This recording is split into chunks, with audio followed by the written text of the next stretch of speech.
And 3, 2, 1, started. Hey everybody, this is beginnings of a new podcast here called EHRPG. You are listening. Hey everybody, this is beginnings of a new podcast here called EHRPG. You are listening to Lucas and my fellow host here. Hi, I'm dragged here against my will, tied up in a chair. And thanks. But you didn't introduce yourself there still. Marcel the Guru McNabb. You can find me on Facebook at Guru Reviews, where I shitpost all the damn time. He really does, actually. What is ARPG? It's just we're just gonna talk about random stuff that we feel should be noted. Mostly a lot of recapping over the last week or so. Yeah, we try to recap a week. We try to talk about a lot of our own interests here, a lot of like anime, manga, video games, whatever may mostly anime, manga, video games. mostly. But don't be surprised if I mention something about like say basketball or whatever. I don't know. Anyways. Yeah, and then we started a 30-minute rant of how LeBron James is a horrible person. Wow, okay, this is a great start. Okay. It's a fantastic start. Yeah. Anyways, first off, of course, is the recap. I mean, that is in our name, ARPG, always recapping pointless garbage. Marcel, what is the 5 things that you found amazing in this last, I guess, since the beginning, it shouldn't be a week, I suppose it's more like the last 2 weeks or so. I'm lenient on this one since this is the first one. Go for it, Marcel. Okay, fine. Since you're so lenient. I'm very lenient. And you're only doing that because you haven't watched much, have you? We're mostly talking about anime in this case. No, I have not watched a lot of anime this week. Well, I mean, we can at least give show back to the summer season since, it happened after, like, the coronavirus destroyed everything. Like, the thing I always find interesting is if you look at the fall season, right? The fall season has, like, I don't know, 30-plus shows going, right? Yeah. Summer season, it was down to, let's see, 3, 6, 9, 12, 15, 16 shows. A lot of these shows didn't even like air properly, did they? No, the summer actually aired properly the most. The spring was the one that was hit the most. But anyway, you want 5 things I thought were great. Let's start. You ever heard of this show called ReZero? Oh, okay. Yeah. Yes, ReZero. Of course, that's the one where the spoilers, not really spoilers, but where the main character is thrown to a fantasy world, and is it when he dies that you like can go back one day back or something like that, or back to when he first, I don't know, was it first came to the fantasy world or something? I forget how his abilities work, honestly. Have you not seen ReZero in a while, Lucas? No, I haven't. Alrighty, well, I guess I'll talk about it. I thought the second season was incredible. Okay. It's one of the shows where I usually watch all the crap I watch at night, and then all of a sudden ReZero was like first thing in the morning, first thing watch, and it's just, I don't get how I can loathe the fan base so much, and then season 2 comes around, it's just like, oh, this is rather good. Okay. Yeah, no, ReZero finished airing over last week, which was, again, it was really good. I honestly think it was probably the best show of the summer. Oh, okay. All right. Wow, ReZero actually, the first season came out in 2016. Wow, okay. Yeah, I know. It's been a while. And it was one of the worst shows in the summer. God of High School. Oh, wow. We're going to bring up... Okay. It was bad. All right.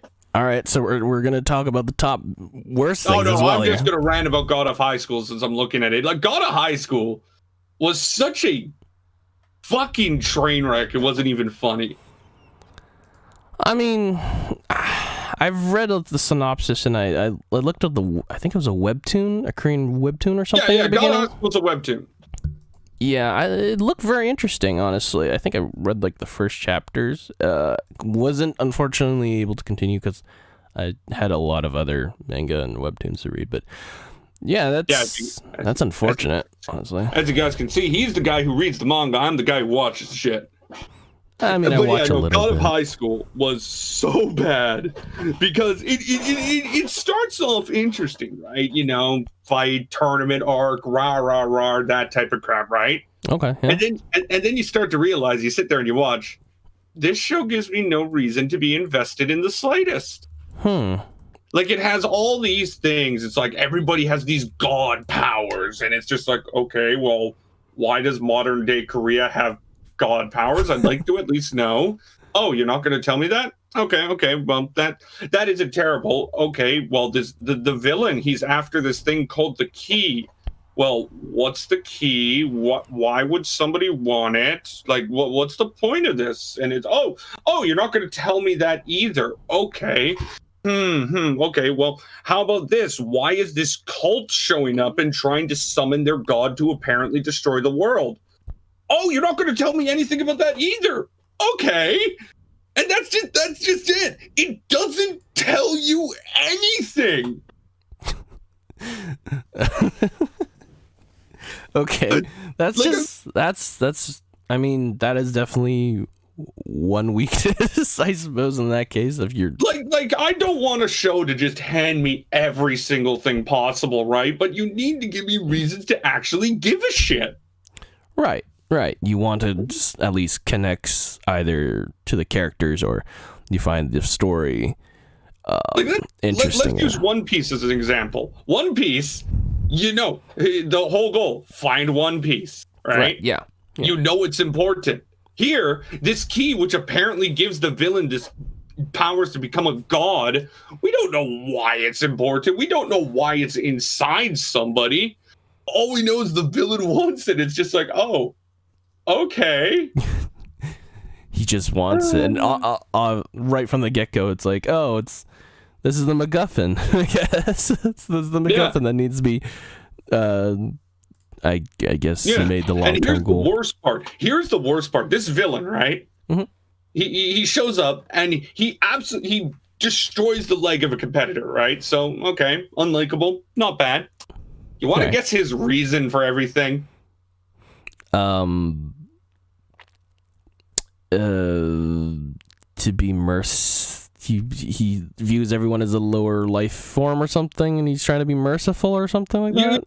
You wouldn't believe how close you are. No, apparently the villain was pretty much bought by some old man, right? Bought, like literally bought. Oh, bought, like he's a slave. No, like he bought, from what they showed in the show, his mother sold him to them. And the old man's like, you are my son now. Okay. And pretty much the whole reason the main villain is doing anything is because he deems everybody a loser and he doesn't want to be a loser. Okay. You see what I mean? Wow. Okay. Huh.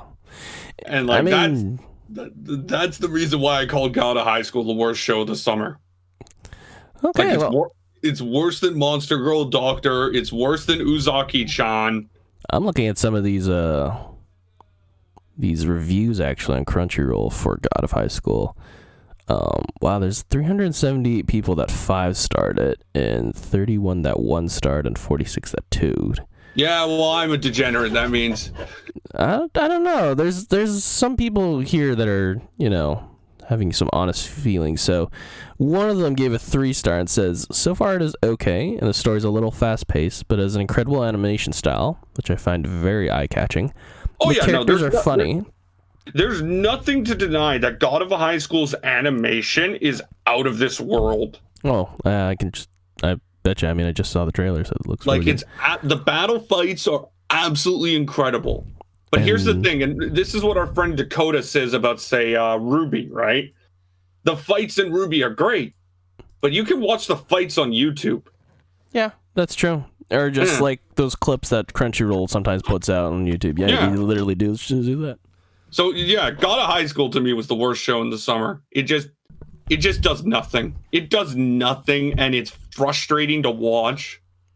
Right. Yeah. Yeah. So, do you have anything, or do you want me to continue? Because I could continue for hours. I mean, you only said your one top thing and the one worst thing, so you still have a couple more points. Okay, here's the question: do you want me to stick at summer, or do you want me to go back to fall? You can do summer and fall, man. Well, I'm asking what you want because you're a friend. And your co-host. But yes, either or, okay. Marcel. You can go back to summer if you want to. I don't mind. All right. Well, I'll do 2 more things in summer, and then I'll do a couple things in fall rapid fire, since fall literally just started airing. I don't need the rapid fire. Feel free to just. Please tell me you've at least seen a Rent-A-Girlfriend. No. Oh, come on. I have not watched Rent-A-Girlfriend. I don't even know the concept of it, honestly. I don't. Is that the fall one? No, that's the summer one. That's where in the world, okay. In the world, they have a thing where you can rent people to be your girlfriend. Oh yeah, the whole. I found that really funny, actually, when I first found that out, that Japan had this service where you could rent yourself out, and that's a legit business. You rent yourself out as a friend, or not just a girlfriend or boyfriend, but just a friend. Really, that's actually a legit business. That's a legit thing. So the fact that they made an anime show, well, I mean, it's renting out a girlfriend. Yeah, no, and I watched it. Is reflecting reality. And I'm just gonna say, I've never watched a show where I want to kill the main character one moment and then absolutely feel for him the next. Oh, because I'm just gonna bring up one of the scenes that literally got me was when it was just after like the climax of the start of the series, right? And the main character's like, I'm just gonna say it, he figures out he loves Chizuru after yanking one. I don't know. I'm going to assume Chizuru is like one of the main heroines in this case. The main heroine. Like Chewie, I'm gonna get right here, and I'm literally just gonna send you the scene. Oh boy. Yeah, you don't have to like add it to this, but like I'm not adding it to it. That's too literally much for me. This is what happened, and I'm sitting there just like, he is literally masturbating in the middle of the show while trying to pretend he's boinking one girl when in the end he's in love with another. I hate you so much. Oh my. Yeah, it's spicy, ain't it? I'm not gonna edit this into it because you don't have to. No. Hey there, viewers and or listeners. I don't know, whoever this is. Lucas here from the future, doing some editing. So I made a slight boo-boo in this area, so I had to cut out the entire segment because I had opened up the video which Marcel had sent me about Rent-A-Girlfriend scene thing, and the audio played through my playback audio, so the video catches it all. So in order to not get struck with copyright or talk over really awkward Japanese and random high-paced music, I've cut off that entire area. But basically, it's yeah, you can probably find the scene yourself if you're really that interested. But yeah, back to the rest of this wholesome content. Anyway, I'm going to focus on one more summer show, and of course that has to be Sword Art Online. Of course. I watched the first season of the Alicization ones, right? That's the one, yeah. I just have to say, Reki, I'm glad you're getting better as a writer. Please stop writing sexual assault scenes. No, man. He's got problems, man. He's better. And he's progressive. Better. Progressive is a great reason as to why. Yeah, I mean, sure, but even past that, I think Alicization is something amazing in terms of it shows just how far SAO has come from its beginning. right, yeah. Which It's like SAO, the first one, it's entertaining, fun. Let's not deny that. But it ain't great. Wow, fun. I don't know about fun. It was entertaining at times, but not. I don't know about fun. That was kind of screw you. I love SAO. That was like the first. I feel like that was the first taste majority of anime viewers had at basically at a kind of a death game genre. I mean, sure. I mean, Danganronpa aired before that. What? Before Sword Art Online? As an anime? Yeah. Are you sure about that? No, let me just quickly look it up. Sword Art Online Mal. Yeah, SAO Season 1 started in 2012. 2012? Yeah. Really? Danganronpa Season 1 started in, I believe it was 2010. Wait, Sword Art Online came out at 2012. Oh, no, I was wrong. Danganronpa started a year later, but the game itself was probably out around the same time. Wait a second. Sword Art Online didn't come out 2012. The anime? It did. Yeah. The anime. Sword Art Online Season 1, summer 2012, finished in fall 2012. That is... What, did you not realize it was that old? No, I thought it was older. Like, I thought it was 2010 almost. 2009. Oh, God, no. 2012, wow. Like, yeah, I thought it was still... It came out, like, I mean, high school or something, but dang, okay, that's... Learn something new every day. It came out literally the year when we came out of high school. Yeah, that was... Yeah, that's... And then, of course, Sword Art Online 2 aired in 2014. With the movie airing in 2017, and of course the third season started just a bit after in 2018. I feel like Sword Art Online was basically like the, how should I say, the Naruto of this generation. I don't know about Naruto. I was gonna say more the entry gate for a lot of like isekai and death game. Oh yeah, no. Sword Art Online is a fantastic entry to anime.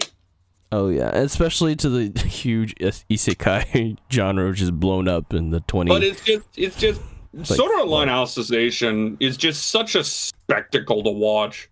I loved every single moment of it. I mean, I enjoyed watching, what was it, the first season of Alicization? When it was with Yu-Gi-Oh! And them? Yes. I watched like maybe 5 more episodes, I think, after that, when spoiler, you is just like Kirito and Alice, more focused on them. Yeah. And then the War for the Underworld came, and the thing that got me about War for the Underworld is just how well Reki wrote the characters.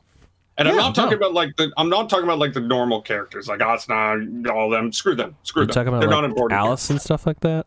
I'm talking about Alice. I'm talking about Bercoli. I'm talking about Fantio. I'm talking about like Gabriel, and especially all the Dark World people. Because usually you see, they're villains, monsters. They're just monsters. But the Dark World had their own personalities, their own reasons, and they weren't just mindless freaks. Yeah, they humanized them, basically. Yeah. And to me, that was impressive because you take Reki from Ankret and he just turned them into monsters. Yeah, he did. He was like, they're bad guys. That's right. But no, he turned them human. He made you care about them. Like the fighter dude. Oh, what's his name? Let me pull it up. Alicization. There we go. The fighter dude. It was one of the Dark World people. Okay. He was a human. Just trying to pull it out. And he fell in love with that, like, silent sword master. Where the hell is he? I'll find him. I don't know who you're talking about in this case. Yeah, because you didn't watch it as per usual. I didn't get that far. Anyway, though, we'll figure that out later. But anyway, one part that I liked and hated, though, is at the end of the season when Reki's just like, yeah, let's just have a whole bunch of cameos. Oh, yeah, they kind of went nuts there. Yeah, fucking Yuki came in and I started crying manly tears. And then the best part is when the two movie characters came in. Oh. The characters from Original Scale. Oh, dang, really? So where are they? Just give me a second. I want to get their exact names. Eiji and that singer. Right. I don't know her name either, honestly. Yeah, I know. I know I know Eiji. And like Original Scale is a good movie. I actually bought it. It's actually really good. Wasn't there also Yuna? That's her name. Right. Wasn't there also a moment where like Asuna also got help from like Yuki, Rose or whatever? Yeah, Yuki. Best girl. Yeah.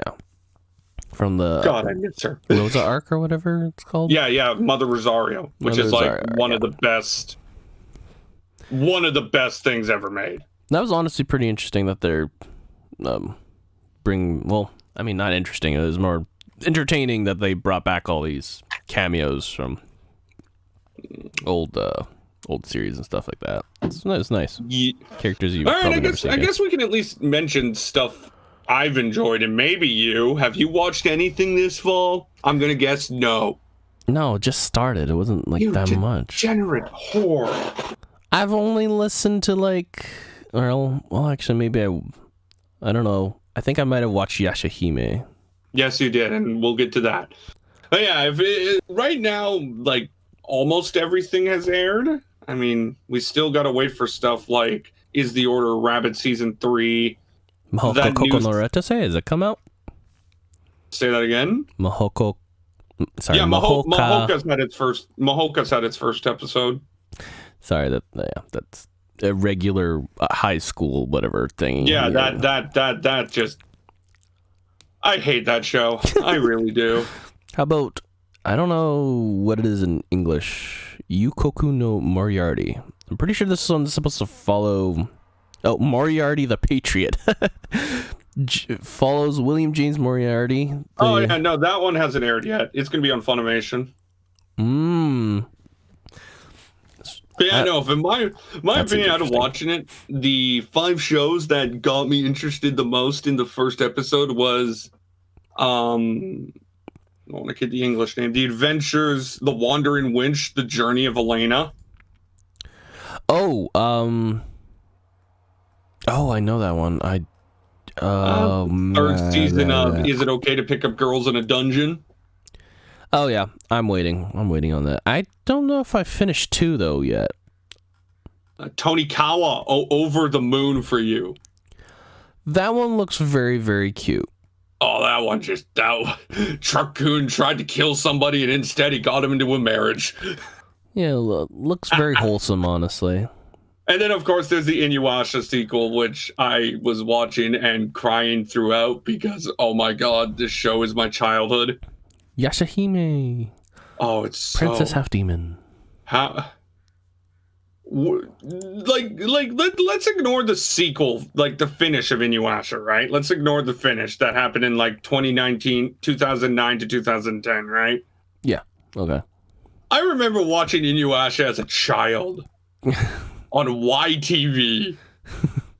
Oh, it was just, oh man, this show is like the first anime that just hooked me.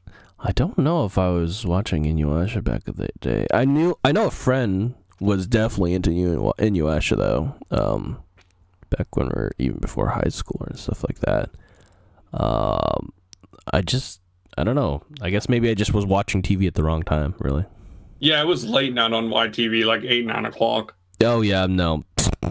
I would not have been able to watch any of that. Yeah, but yeah, no, that first episode just broke me. Seeing characters that like you gave a damn about for years come back and you just see them all look so It was just nice. So what? Well, I mean, we all loved these characters, right? Yeah, and the fact that they're like, no, yeah. Nice to just see what they're doing later, though I'm really scared to see who they had Sesshomaru boink. Yeah, that was... That scares me. I don't know. I don't want to say anything because, yeah, pretty sure... I swear to God, it's probably going to be Rin. That's kind of gross. Wasn't she like 5 years old or something? I think she was like 12 in the show. No. Like really 12 in like when they first met and stuff? Let me check. Rin Inuyasha. I'm pretty sure she was younger. She was 8, and then a couple of years later, she became 11.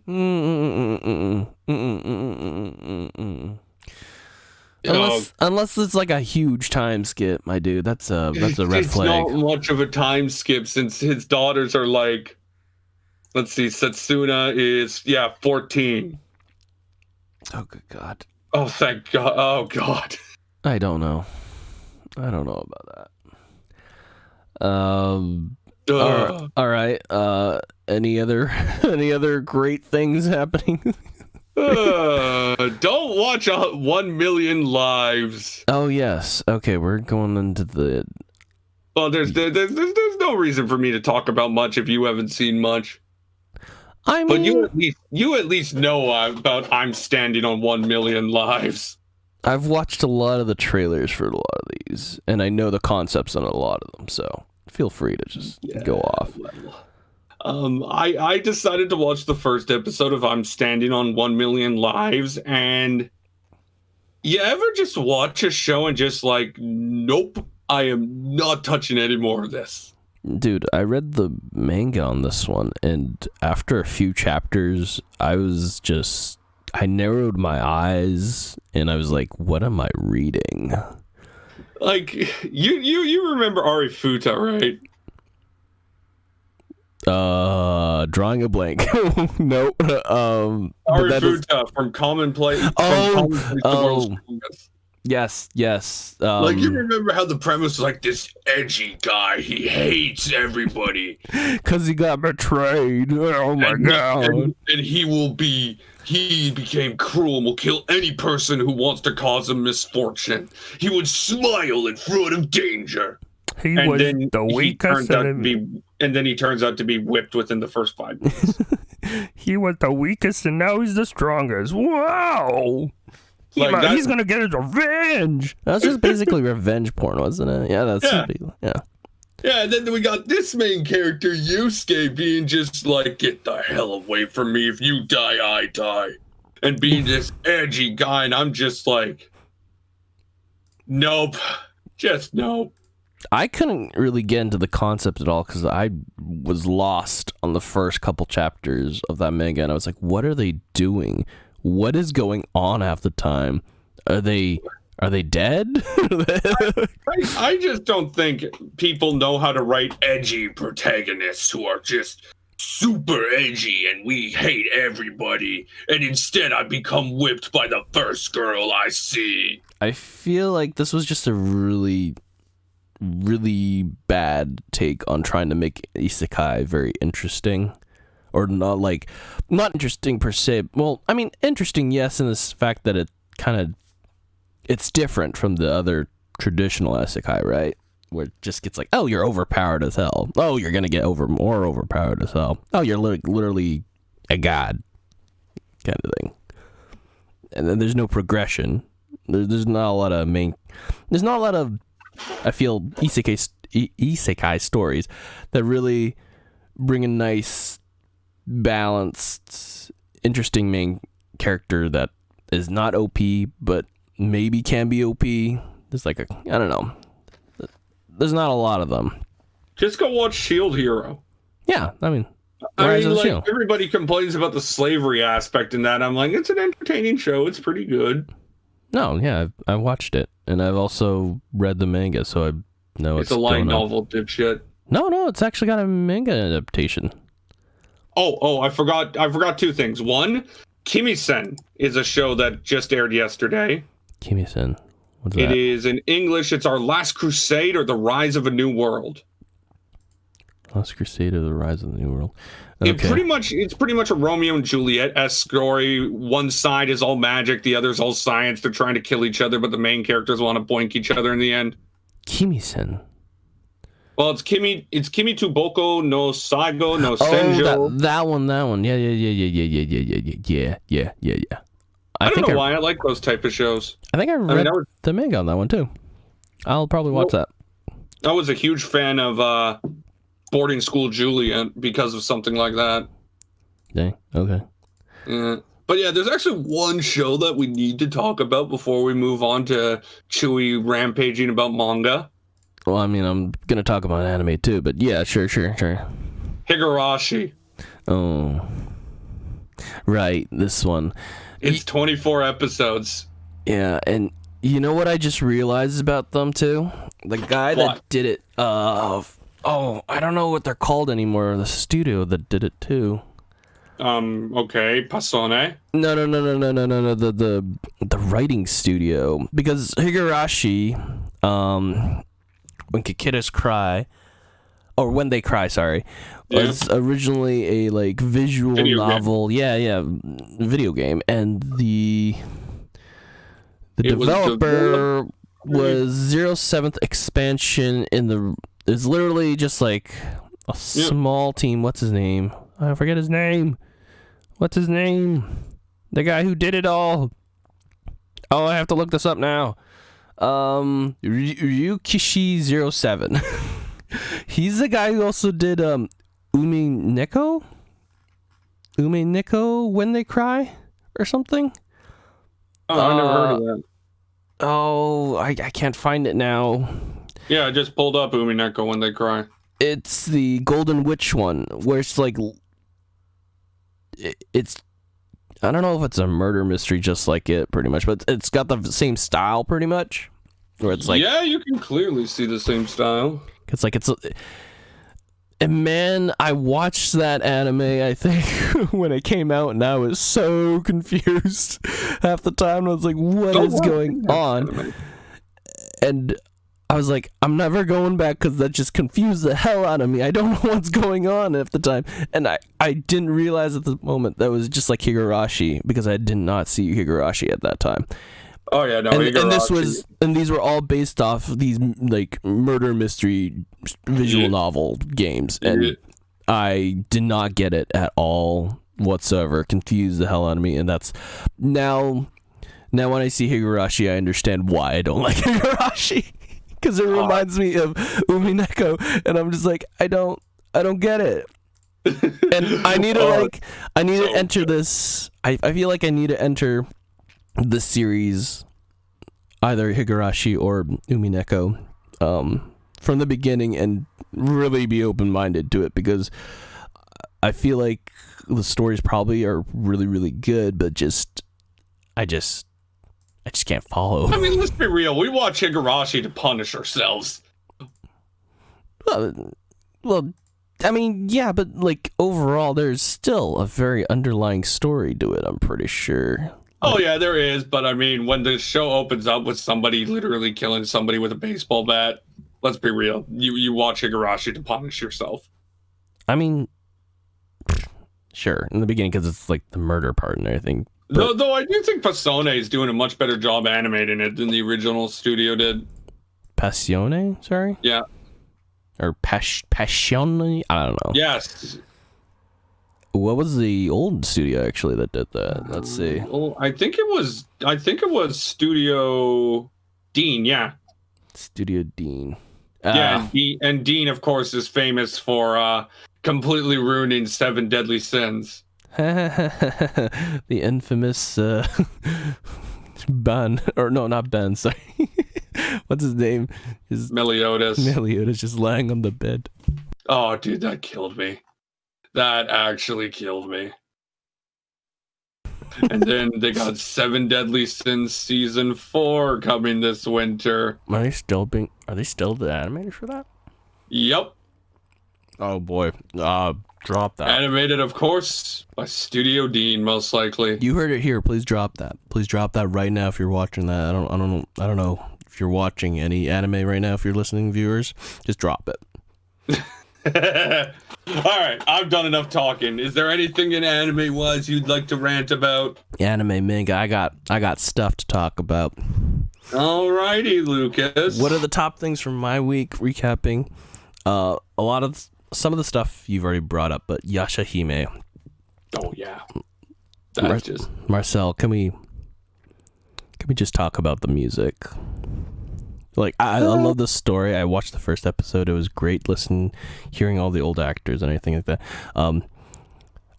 Except for, I think the guy who did Muroku's voice is a new guy because the other actor died. But rest in peace.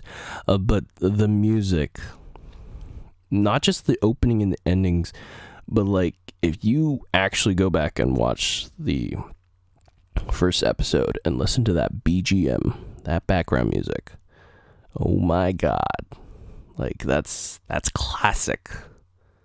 That's classic almost, pretty much. I'm pretty sure they brought back the original music director, I think, for the Inuyasha series. I'm pretty sure they did, actually. So I was elated. I don't know. Actually, I could be wrong about that.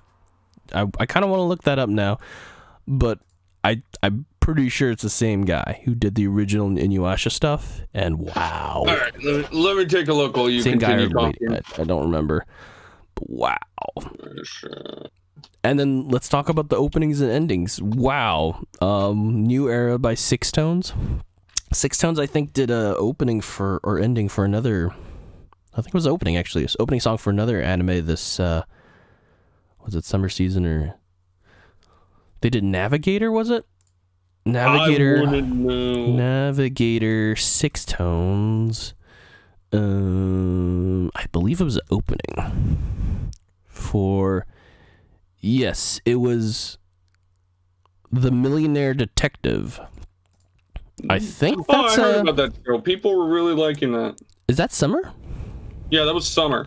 Yeah, okay, so they did the opening for Fugo Keiji Balance, or The Millionaire Detective. It was technically spring, but because of Corona, it aired over in the summer. And yes, you are right. Inuyasha has the same music director, Karo Wada. Yeah.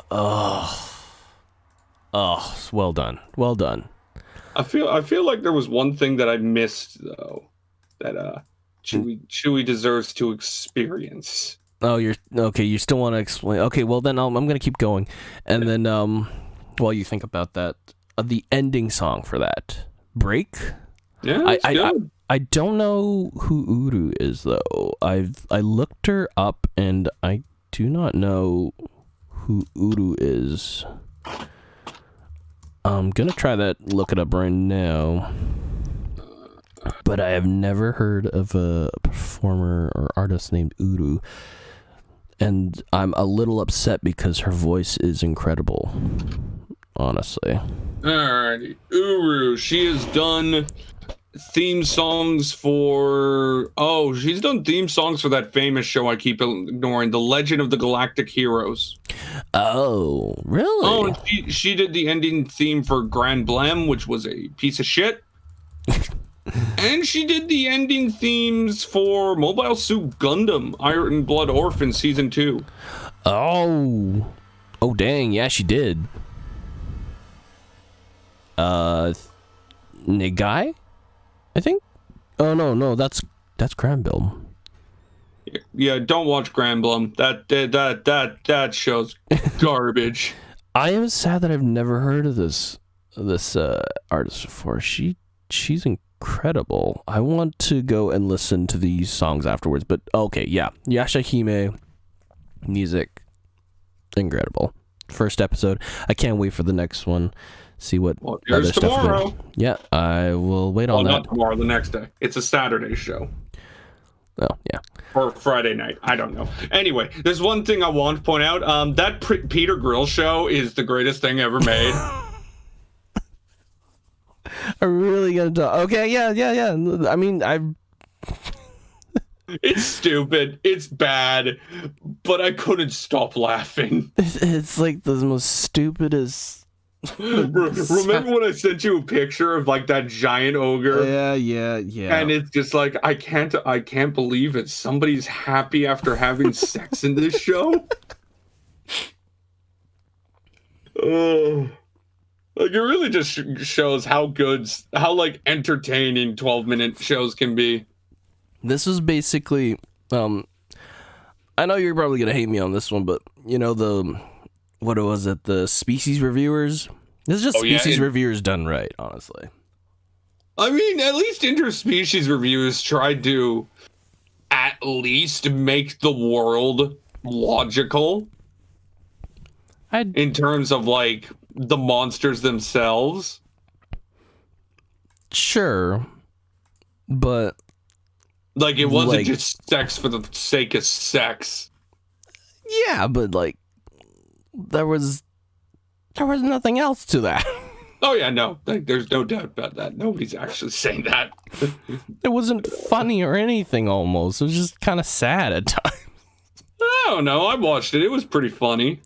I don't know. Some of that humor just was like, okay, all right, I guess.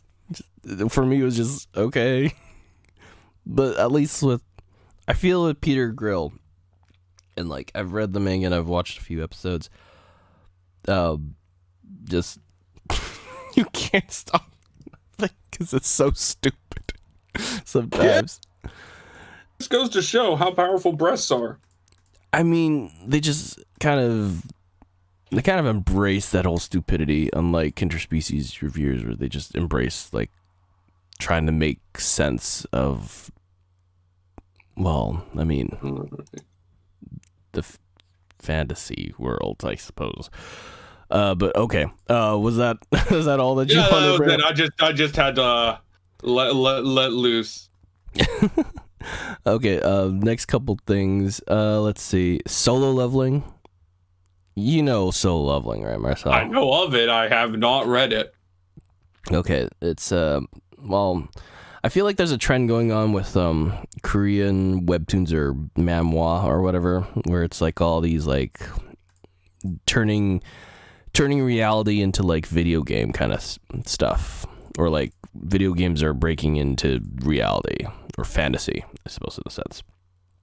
And I think solo leveling was one of the first, I don't know, not first really, but it was part of that first generation area where they were doing that, where it's like, oh, you know, either it's got a virtual reality setting or monsters are somehow breaking into the actual world kind of setting, and people become adventurers or whatever, or hunters in a sense.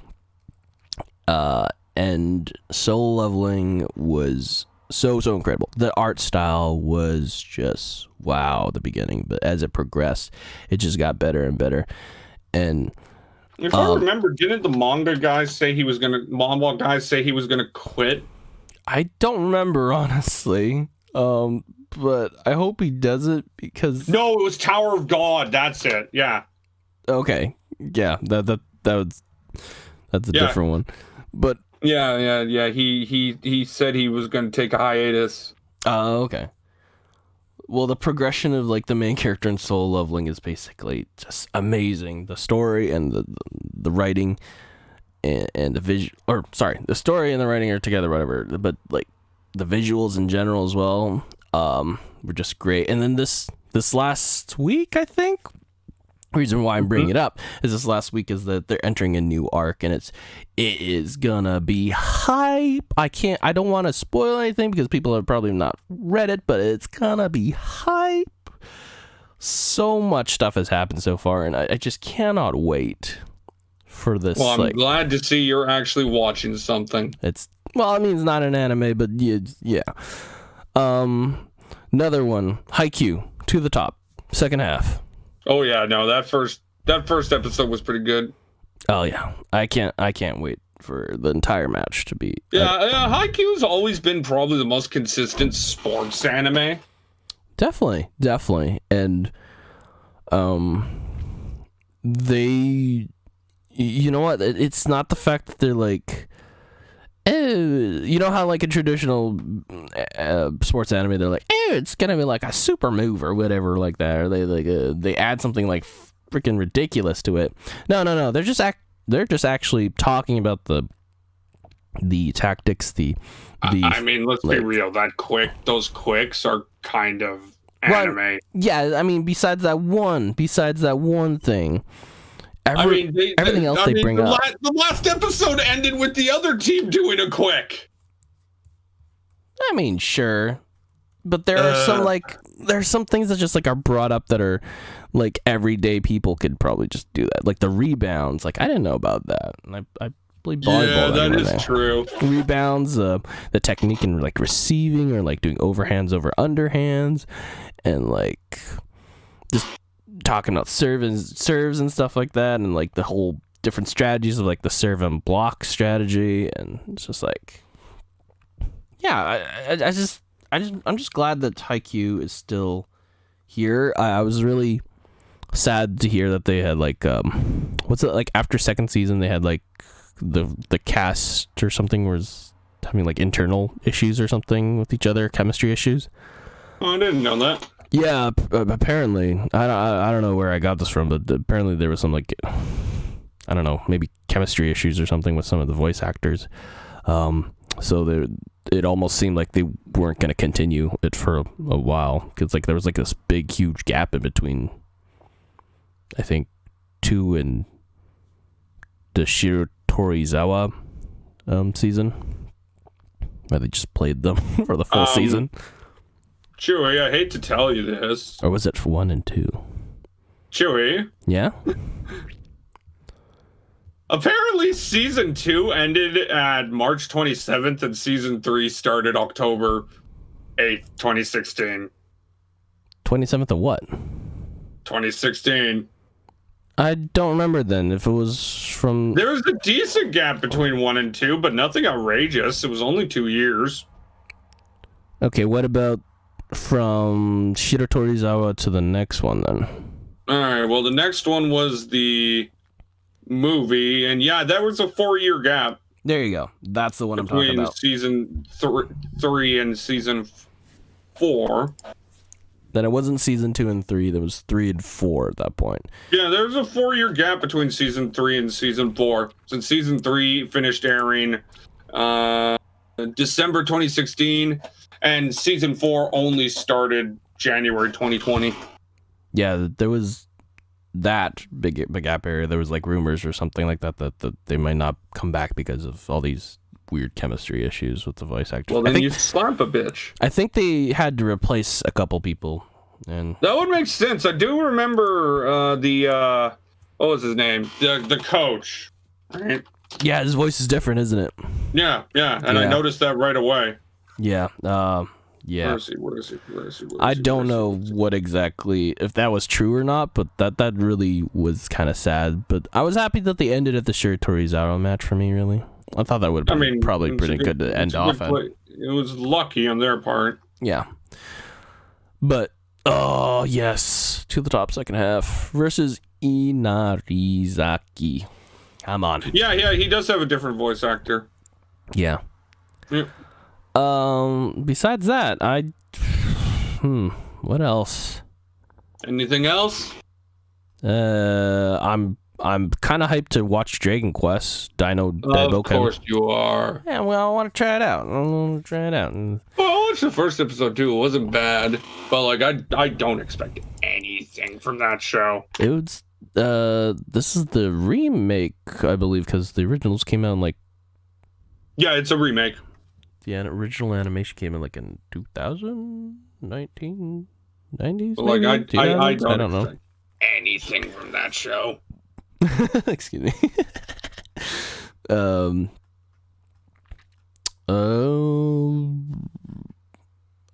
don't know what else. Really. Oh, let's push on then. Alrighty. Also, one quick thing: watch Uma Musume. Okay. Yeah, since we were talking about sports, in my opinion, the best sports anime of all time is Uma Musume. Well, go watch I Shield Nichichi. I Shield 21. Also, another Love Live has aired. Another one? Another one. Oh yeah, Nijigasaki, whatever, Gakuen School Idol. Yeah. I'm watching it. I'll let you know if it does anything different. I watched the original Love Live, man. I don't know why I would watch any other ones now. Entertaining. I thought Sunshine was better than the original. I'll go back and watch other stuff, I guess. Alrighty. Well, I think that's it for the recap. Let's push on to destroying people's lives. In this case, what Marcel means is we're going to move on to the main subject of this podcast, this whole podcast is going to be a recap for the first hour or so, and then we're going to end it with a specific topic. And today, we're going to be talking about Pokemans. All right, how do we want to start this out? Do we want to talk about... you have the pictures. Okay, all right, we're going to start off with that. We're going to start with that. Yeah, pretty much. Me and Chewy are going to be talking about the Pokemon games we rank from best to worst. And I guess other stuff about Pokemon too, but we'll lead off with this. Pretty much we'll be talking about the Pokemon games we rank best from worst. All right. Now, here's the question, Chewy. Can I get a drum roll? You know what? I'm going to YouTube a drum roll. Give me 1 second. Well, I'm also going to ask you, do you want to go down to up, so worst to best, or do you want to start at the best and go down to the worst? Let's go worst to best. Let's leave the best for last kind of thing. Okay. Give me 1 second. I'm going to look up a drum roll sound effect, and hopefully it doesn't ruin everyone's ears. He's the one editing it. I'm not editing this part. I'm probably going to be too lazy, so if it hurts your ears, it hurts your ears. Warning! Oh, there it is. It's probably a little loud, but I'm just going to let that keep going until I lower this picture or delete it. Oh, that's the wrong one. No, it's still going. It's still going. God damn it, Chewy. This is really loud, actually. I don't know if I can hear you. I'm going to lower this a little more. Oh, sorry. That was too low. Still going, still going, still going. Delete. Remove. Yes. We forgot to talk. We forgot to talk about the VTuber rabbit hole. We can save that for later. No, I mean, I don't know what the heck anyone... Oh, no, sorry. I don't know if anyone understands what VTuber is, but hey, we'll talk about that too. Now, I think this is this mine or yours? Oh, this is my list. You know, and I have my list up. So you said we want to go from worst to best, right? Okay, yeah. Give me 1 second. Right. I'm gonna shrink mine so I can show yours as well. All right. Well, oh God, I think of our worst are going to be the exact same. God, why is this like? I don't know if anyone can see this because it's going to be tiny on the screen. Well, you have to make it too tiny. I'm just gonna put yours first. Okay. I'm just gonna put yours first. So let's talk about the games we think that are really, really bad. You put Pokemon Let's Go Eevee and Let's Go Pikachu. You want to explain why? I mean, you put them there too. Yeah, I did, but do you want to explain or do you want me to explain it? I think I'll let you explain, since last when we were doing a little rehearsal of this, you seem to get pretty animated. Why the hell are you trying to put Pokemon Go into a game? That's basically it. Like, come on. Like, there's no wild battles or anything. You're just throwing a Pokeball. That's just Pokemon Go. That's just Pokemon Go, isn't it? That's literally, this game is literally Pokemon Go, kind of just packed into Generation 1. Just packed in. I remember when this first came out, I was talking with my cousin about it. He's like, it's a decent way to get people back into the game. I'm like, in my head, sure, but it's like the exact opposite of what Pokemon is. Yeah, the only thing you could do was battle trainers. That's it. How do you like level up the Pokemon? I'm pretty sure it was the same Pokemon over and over and over and over. Exactly. And over. So that's just Pokemon Go. That's just literally it. It's just Pokemon Go in Kanto, basically. And then you could walk around and maybe do battles with CPU, but that's and you it. have an overpowered Pikachu or Eevee. Yeah, that was it. They gave you like the most powerful Pokemon pretty much that wasn't a legendary, and then you just walk around, just beat the crap out of every other 10-year-old out there. Like it was clear that Nintendo wanted to use that as a way to test out shit for the Switch. It's just 100% that's what they wanted to do. There's no doubt about it. But right, man, I had no interest in it from the start. They shouldn't have charged this full price. I'm pretty sure this was charged full price, my dude. I think it was too. Like this game was not worth full price. Come on. Well, look, I'm gonna go back. I'm gonna look at how much it was. I think it was price full price on release. Pokemon was $60. I think that's for US though. So I'm pretty sure that's full price. Yeah, it probably was full price. Yeah, wow, yeah, that was just not full price. That was not worth it. You should have just put it at like I know this is probably kind of over the, or not over the top, but maybe just a wild idea, because I might just lose money for Nintendo or whatever. But maybe you should just make it free, just because this game felt like Pokemon Go. That was it. Just make it free. Like, come on, you're just getting people into Pokemon Go, really, not into actual Pokemon. You just make it free, you know. Whatever. Yeah. Just let them have their fun. There's nostalgia and play Pokemon Go, and yeah.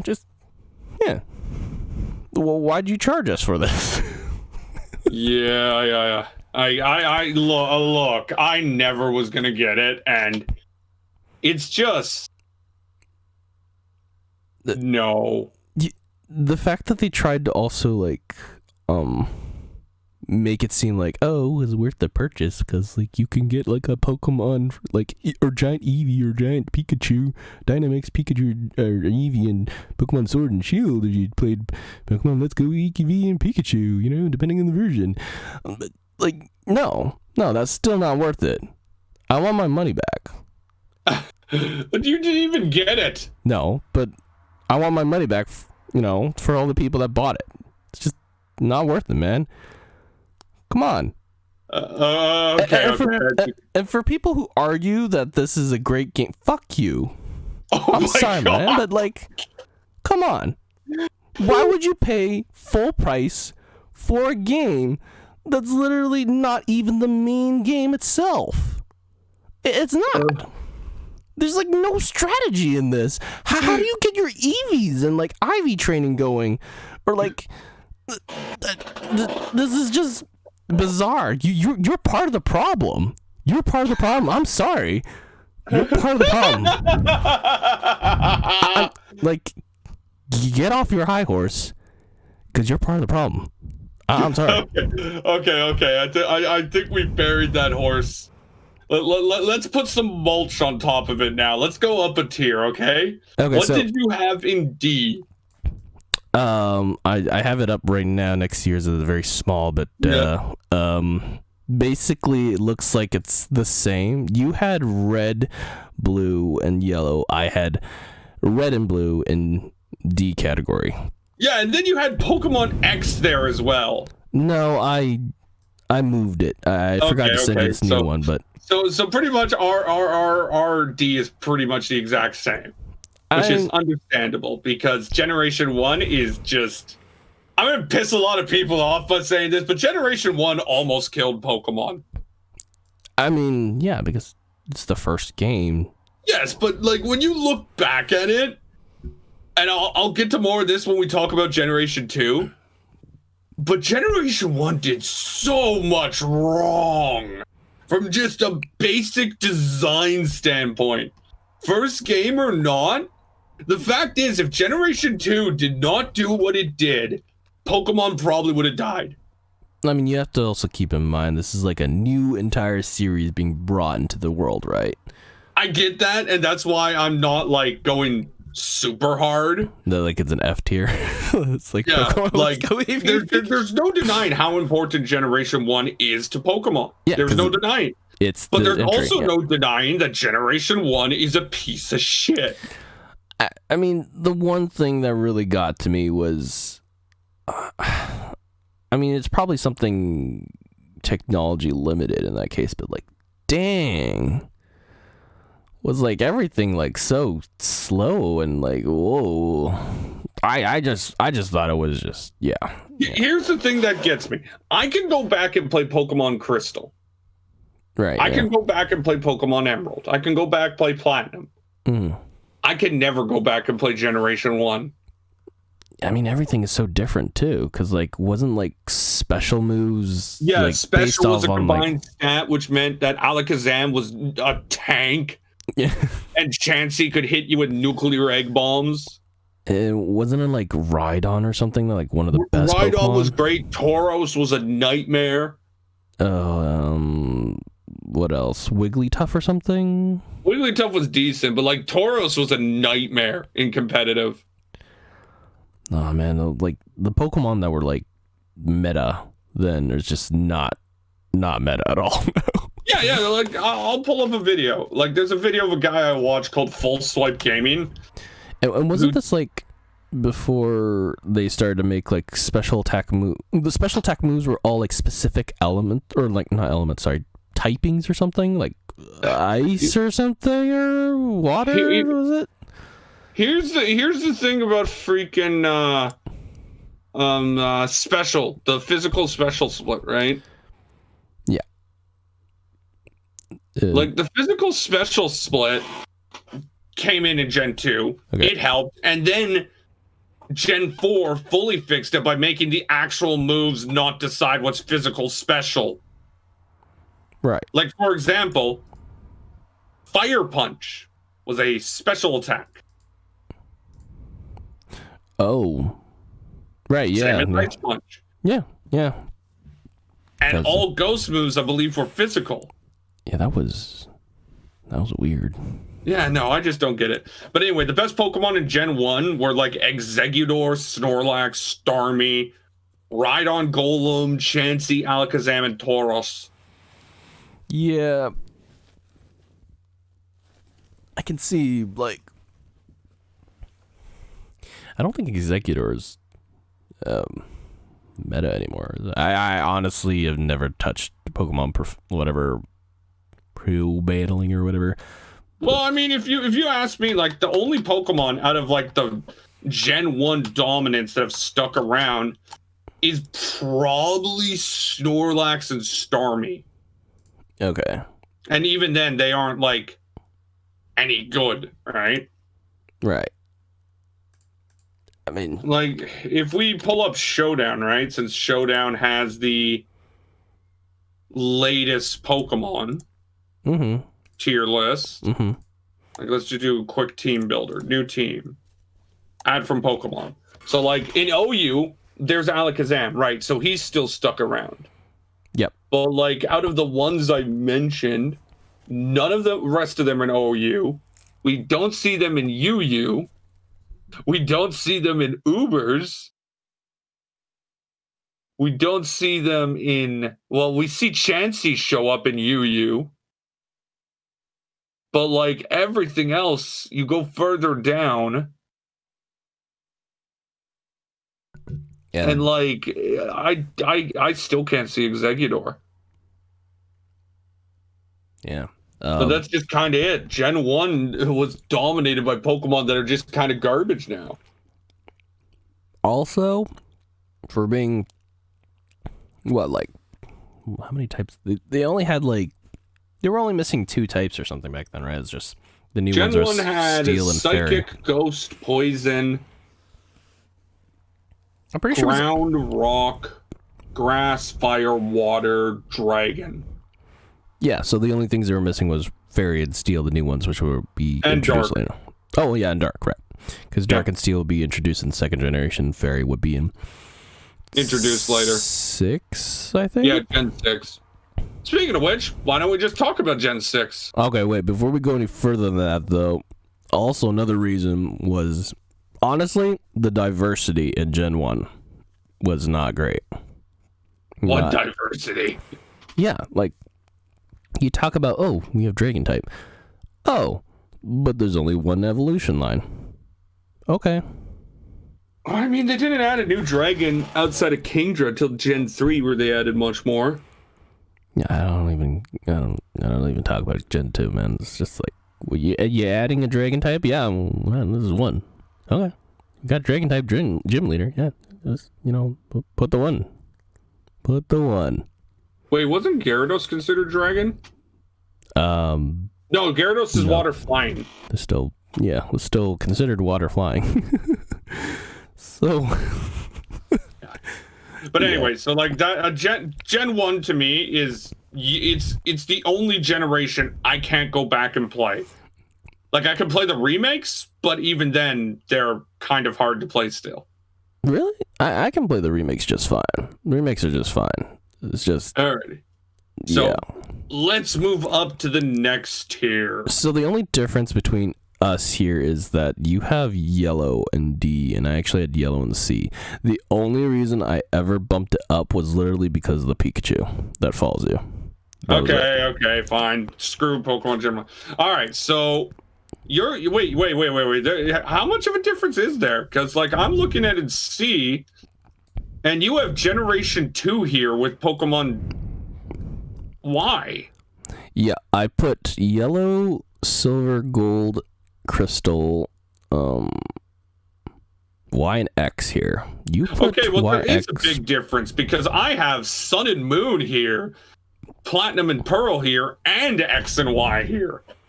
Yeah, you want to explain, I guess, first? All right, well, we'll start. We'll save the one we have here with X and Y for last. But Platinum and Pearl. I mean, no, not Platinum and Pearl. Pearl and Diamond. Mm-hmm. What the fuck? Really? I hate these games. Really? I think the Pokedex is garbage, right? Oh. Like we went into it a bit ago of how like they really just screw over fire types, right? Mm-hmm. But here's the thing: I hate Team Galactic, right? Okay. But what gets me about Gen 4 is the speed. You move at a molasses snail pace. Like, I can only play it on that DS emulator where you can hold the space bar to go faster, because by then I'm just going to be bashing my eye sockets out. Oh, okay. And other than that, Gen 4 really didn't do much for me. Really? Yeah, it was actually one of the generations I kind of skipped. Really? Okay. I think it was maybe because I didn't have a DS by then. I can't remember. Oh. But like, the Pokemon there were okay. I like that they added evolutions to Gen 1 Pokemon. Tangrowth is amazing. Rhyperior's funny. Licky can go to the fiery depths of hell. Magmortar, Electivire. Magmortar was interesting. Electivire was good. Magnezone. Roserade. Oh, that was spicy. But it's just that movement speed combined with me not being attached to the generation, combined with me just being disappointed at the Pokedex. Okay. Kind of just made me not like those two games. And you'll see later that the improvements Platinum did. Oh my god. Okay. All right. Mm. Now, I think you got to talk about Sun and Moon now before I talk about second gen. Huh. I just thought they were okay. I really did. I thought Sun and Moon were okay. I thought the story was decent. That's fair. I thought I didn't like that they removed gems. Yeah. Like, those island trials weren't the same. Yeah. I mean, it was just okay.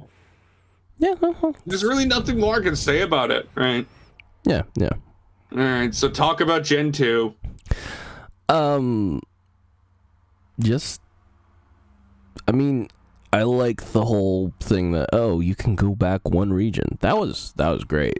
That probably kept it from being anything worse, but wow.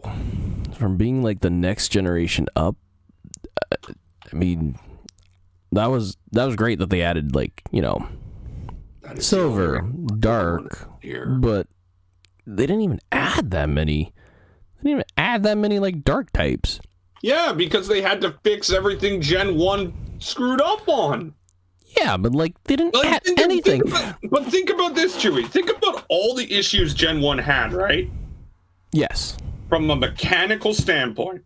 Yes. How many of them actually showed up in Gen 2?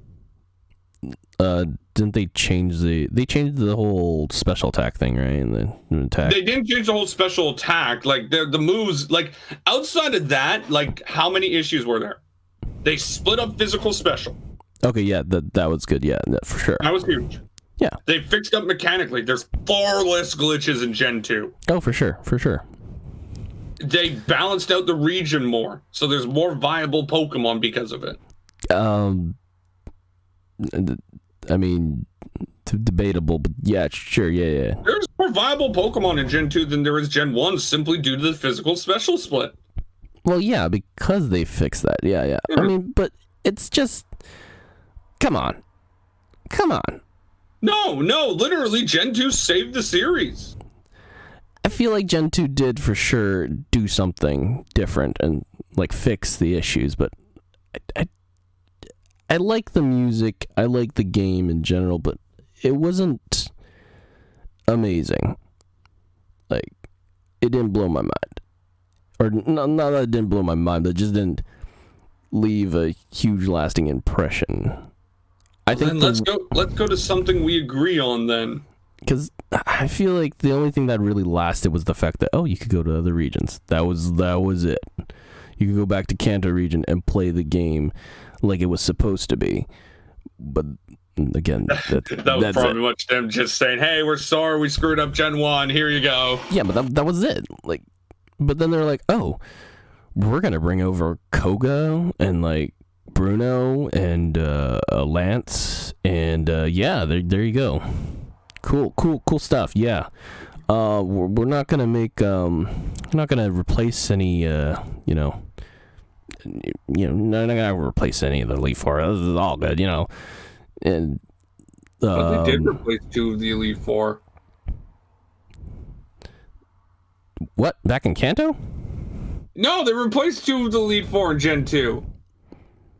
No, I mean, like, they're not going to talk about the fact that they have to replace somebody else on Kanto Elite Four. They just said, okay, we're going to bring over gym leader, which, by the way, the new gym leader for Saffron City was very interesting and cool. The fact that they put Koga's daughter, but still, she was spunky.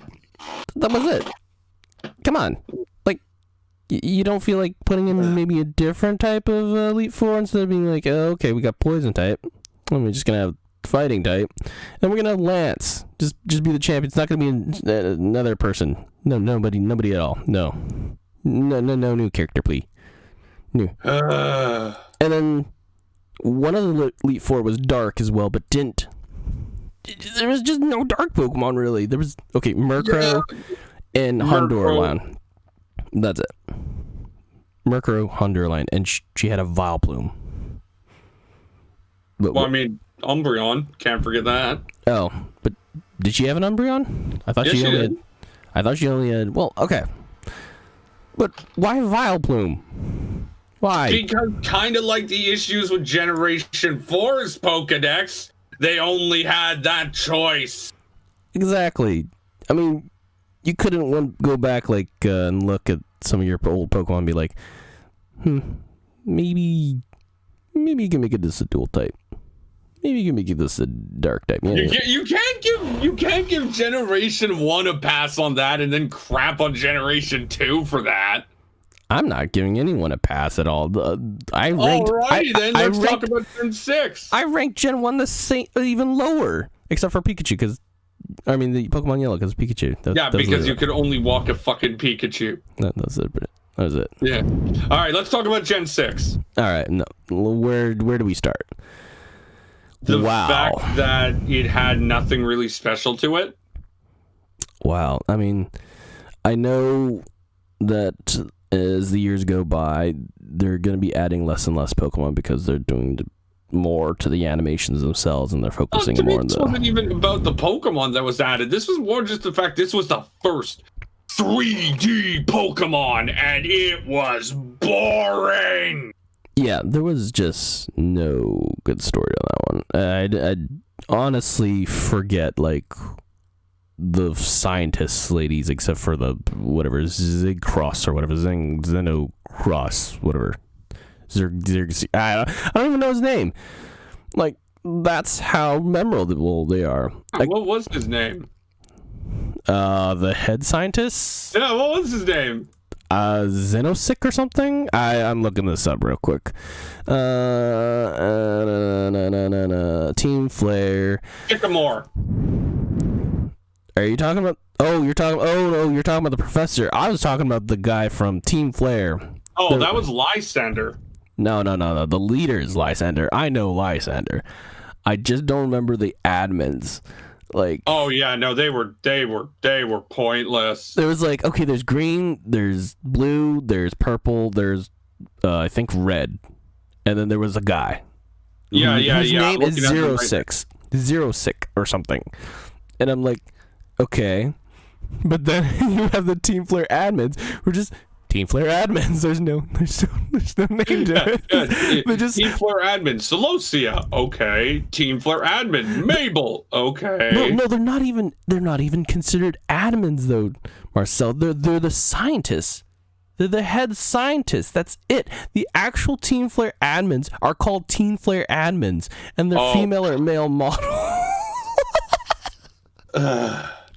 Like, that's how much I remember this game, is that literally this was the one where they just threw away admins and made scientists the main theme here. And and then in Sun and Moon they bring in gangsters, but we'll get to Sun and Moon in a bit. But no. Okay, so I'm going to touch on that Pokemon thing.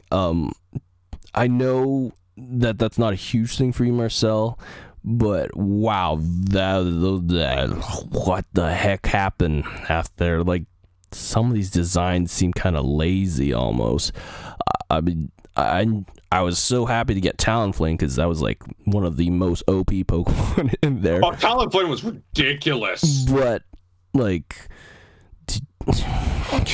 I know that like the starter evolutions or whatever, they're supposed to go like child phase, emo phase, and then adult phase kind of thing, right? Don't you dare insult my Fennekin. I'm gonna insult that Quilladin. What the heck, man, was that? Oh, the evolved form of Chespin? Oh my god, like, what the talk about like an awkward phase, man. I get it. They're not supposed to be like impressive in the second tier, but like, look, I'm just gonna say, fucking Braxian, amazing second tier evolution. Delphox, what the hell? I mean, I feel like they could have worked a little more on that design, but it was going in the right direction. And then they got freaking Froakie and Greninja. Oh no, yeah, then they just popped it off with Greninja. Chestnut was not bad, actually. It was kind of weird, maybe with the head area, but dude, Talonflame was so ridiculously powerful. No. Oh yeah, it was like, it was a given that you just have a fletchling like at the very beginning. You might as well. Yeah. Oh no, I'm scrolling through some of the Gen 6 Pokemon, and most of them are pretty good.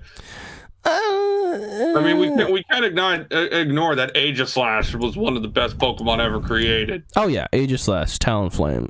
And Malmar was at least creative. I enjoyed the dragon types they added.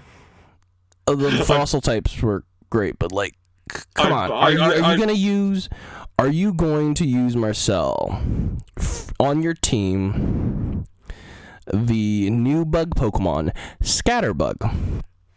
Well, I mean, I don't tend to use bug Pokemon to begin with. Well, you're a whore, so the only time I've ever generally used bug Pokemon was Gen 7. Gen 7? Yeah, with the one that the main villain had. Oh, right. Goliathpod. Right. Yeah. I use freaking Volcarona, I think, in Gen 5. Oh, my god. Yeah, I considered Volcarona legendary, so I didn't use it. Oh my god, you suck. No, I caught it as a Larvesta. I didn't need to catch it as a freaking Volcarona. I caught it as a Larvesta and trained it up. So again, much fun. I'm scrolling through here, and most of the Pokemon look pretty good. Really? You think... I know you said something about Malamar, but I don't know. I thought that was a unique evolution, but I didn't think it was a great... And I think most of them look pretty design. cheeky. There's a lot of uniqueness to them that I like. Sure. Of course, there's Sylveon, Haluchka. Helioptile. There's Gumi into Gudra. I'm never gonna use Helioptile though, or Heliolisk. Heliolisk was good though. No, man. No way. And then of course there's the keychain Pokemon. Oh yeah, there's Carbink, which you'll never use. Oh, and there's Klefki. There's stuff like that in every Pokemon. Oh, there's Klefki. Oh man. I don't know. Some of the designs for me wasn't just not great for me.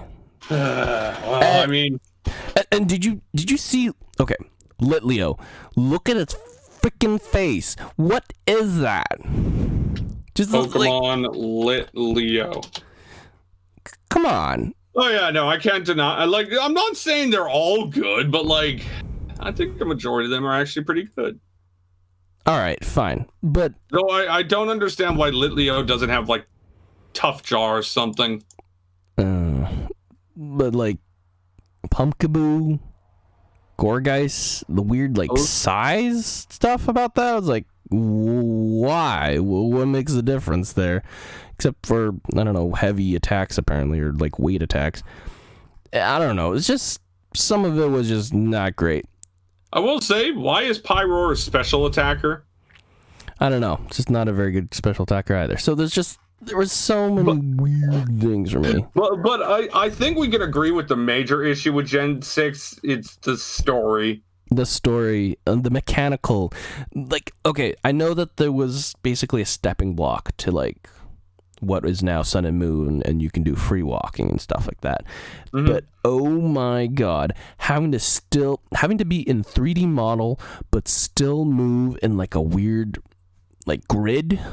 Oh jeez, that was just terrible. And the fact that you can then free walk or whatever when you're on rollerblades or something. Was it only? I forget if it was only in the city that you could do that.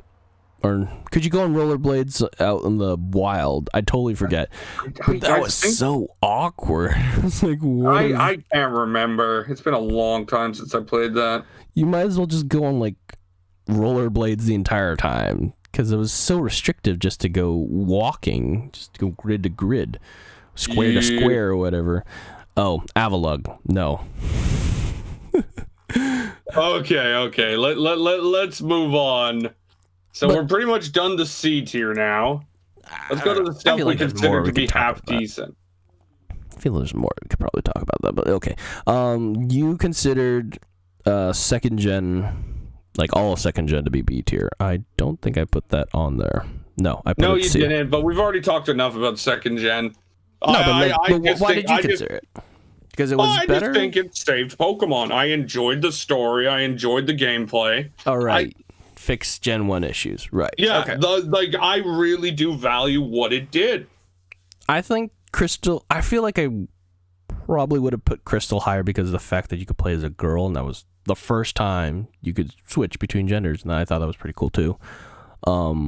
But let's see. You, on the other hand, okay, the comparisons we have here are a bunch of garbage. So let's. I put Diamond and Pearl at B. Yeah, well, your opinions don't matter about Diamond and Pearl. You put Diamond and Pearl at A. No, I changed it. Oh, I didn't send you my updated list. No, you didn't. I didn't send you my updated list. So I'll just tell you what I had. I have Diamond and Pearl at B. Mm-hmm. Fire Red, Leaf Green, just like you, at B. Yeah. You put Ruby and Sapphire and Shield and Sword at B. Yeah. So maybe we'll talk about that, but we'll have to talk about that. Omega Ruby and Alpha Sapphire we both put at B as well. Yeah. So let's focus on the stuff we have in comparison first. The Gen 1 remakes. I mean, it's pretty much just Gen 3 play Gen 1. There. Let's move on. I mean, yeah, that's pretty much it. But it made it Not more shit. not shit. Fun, I guess. Well, let's talk about Gen 3, the remakes and the normal ones. Well, you're the one who put Gen 3 as B, so you talk about it. Why B? I mean, here's the thing. It's kind of like with Pearl and Diamond. Gen 3 itself was good, enjoyable. Love the region, love the characters, love the Pokemon. You didn't like the you didn't like Team Galactic and freaking Pearl and Diamond. But I enjoyed Team Aqua and Magma. Okay. You still enjoyed Sinnoh region. Okay. Like Maxie from Team Magma. Yeah. And also the the yandere girl who wants to kill you or analyze you. Oh. One of the Magma admins. Are you talking about the new ones, like Courtney from? Yeah, Courtney. Alpha. Yeah, from Team Omega Magma Ruby? admin Courtney. I want to analyze you. It's interesting. They're pretty sure they were like different characters. Here's the thing. I think Courtney in first one was a guy. Oh. Yeah. Didn't they have like Tabitha and stuff like that or whatever? See, I think Tabitha was the male. Yeah, but they had like one more admin, I think. That's No, the thing. they didn't. No, they didn't? I thought they had 3 admins and... It was just Courtney and Tabitha for Magma. Oh, okay. I'm thinking of Pokemon Special then. All right. What the fuck is Pokemon Special? The manga, but let's move on from that. We'll talk about that maybe a little later if we have time. I don't read shitty manga. Whoa. Okay, we're going to talk about that later. Real quick. Were they actually the same character tropes though? Because Tabitha and freaking... I'm pretty sure in the original Pokemon Ruby was like a really big bulky guy. Well, I mean, Tabitha's the only person to ever appear in the anime for Magma admins. Yeah, he was a big dude, wasn't he? No, he was just normal muscle dude. No, like, yeah, he was big. Big dude. No. He was not as big as the Omega Ruby one. No, are you kidding me? The Omega Ruby guy wasn't that big in comparison. Chewy, the Omega Ruby guy's a fatty. Yeah, but like, he's not big and bulky. That's what I'm talking about. Chewy. He's chubby, but he's big and fat, like round. But Chewy, I know what he looks like. I am literally looking at Tabitha right now. You're telling me that this is like some giant guy? I'm pretty sure he was portrayed as a bigger dude, wasn't he? I don't think this is like a bigger dude, Chewy. Let's see. Like, look, this guy is just like a regular average person. Let's see. Tabitha. Oh, okay. You're seeing the animated version of him. I see. I'm remembering Tabitha from Pokemon Special again. He was a pretty big dude. Team Magma admin. Here. Tabitha from Pokemon Special. Tabitha Special.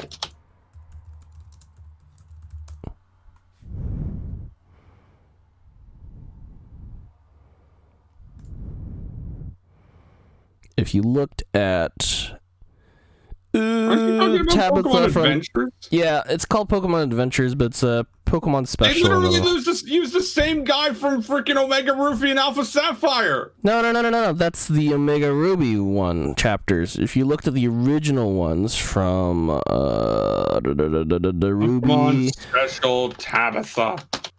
If you're looking at basically volume 15, which is the first chapter, which is based off of Ruby. Okay, I'm looking at him, and he's not giant. He's big. Yeah, He's big in comparison to Tabitha, who is not that big in comparison if you looked at it.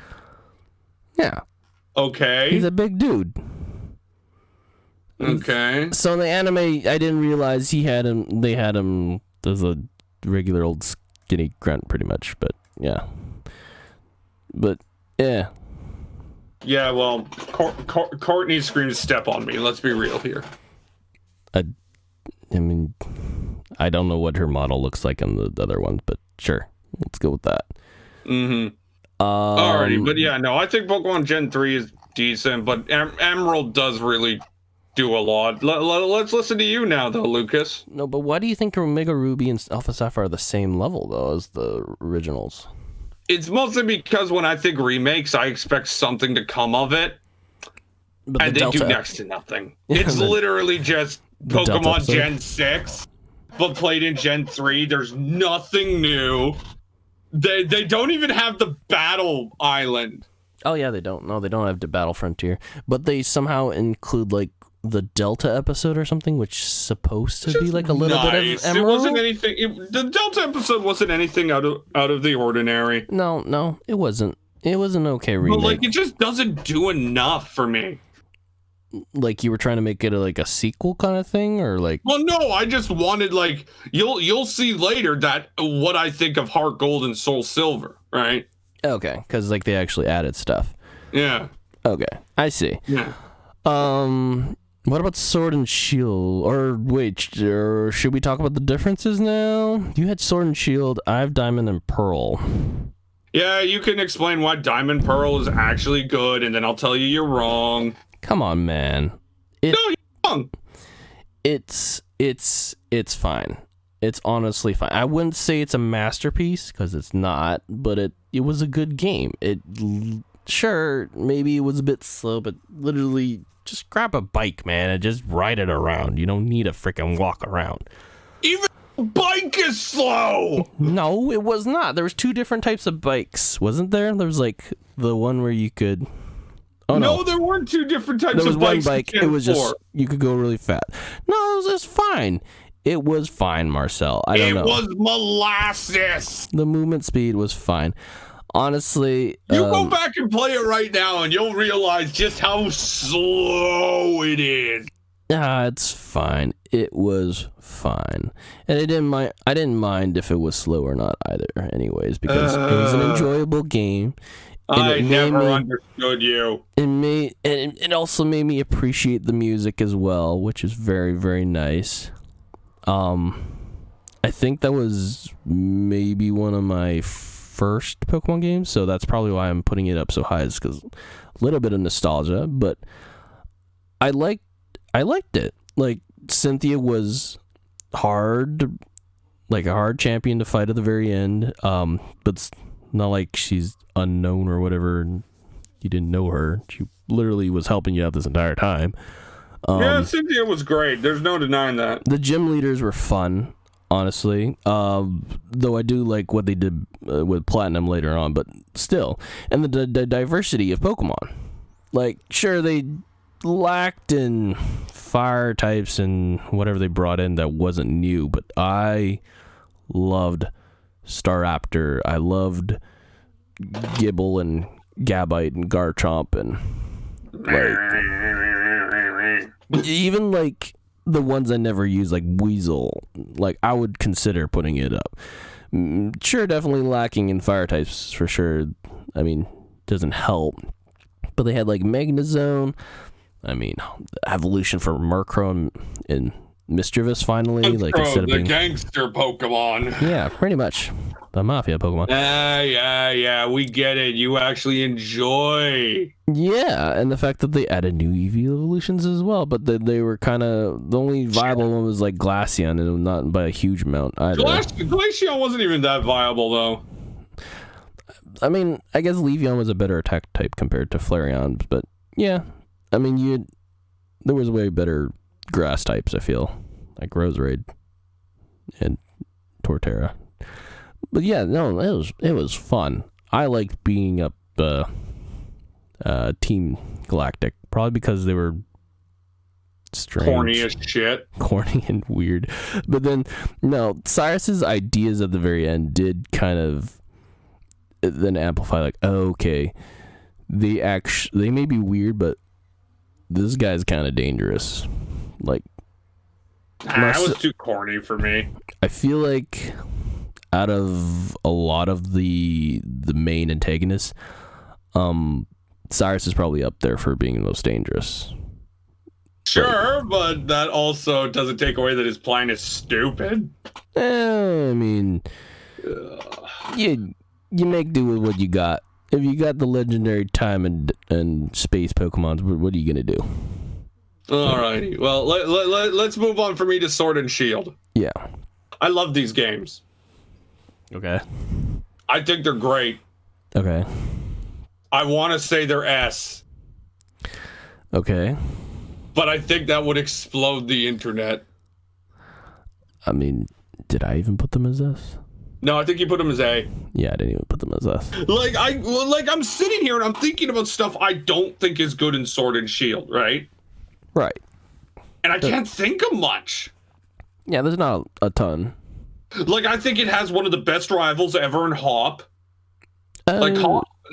The thing about Hop is his story about him and how he's changing Pokemon throughout, trying to find his spark, is just great. Yeah, it's different. Yes. I think Marine is adorable as fuck. Marine? Oh, Mareep. Yeah, I think the fact that the story is less about stopping some nuclear apocalypse and more about just the gym battles themselves. Mareep? Mareep or Marine. Oh. The edgy girl. Oh. There's Pink. Oh. Yeah. But, like, I think that the fact that the main story's about the gym challenge rather than just, oh, we gotta go stop the next apocalypse is good. Yeah. Sure, it kind of undercuts what Rose does, but it's just kind of refreshing. I mean, yeah, after you played so many games, this is what where the gym challenge pretty much is meaningless. Or it's not the main story just yet. Hello, Gen 3. But yeah, no, and then we have to credit the wild area. The wild area is one of the best things ever added to Pokemon. Oh yeah, definitely. It's absolutely impeccable.